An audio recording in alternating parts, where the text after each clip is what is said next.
నిప్పుల మంట మండుతోంది, కాలుడి గజ్జల గంట మోగుతోంది, పగల పొగల సెగరగిలను మూడే కాలం వచ్చింది. చుక్కలు నెలకు రాలిపోయే వేళ, దిక్కులు అన్ని పేలిపోయే వేళ, సింగపు నడకల సింగారి రూపాల మృత్యువు వచ్చింది.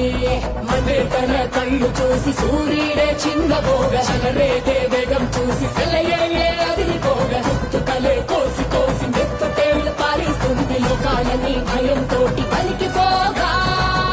గాలిలాగా వచ్చరా, నిన్ను నరికి పోగులెట్ట వచ్చరా, అడామగా కలిసి వచ్చరా, నిన్ను మింగి వేరే కాలి వచ్చరా. రే రే రే విలయ ప్రళయమూర్తి వచ్చింది ఇదే కాంచన, మరణ మృదంగమ్మై చీర్చవచ్చే కాంచన. చేసిన సభను ముగియు వరకు రతలకేది కులుకు కులుకు కదిలిస్తే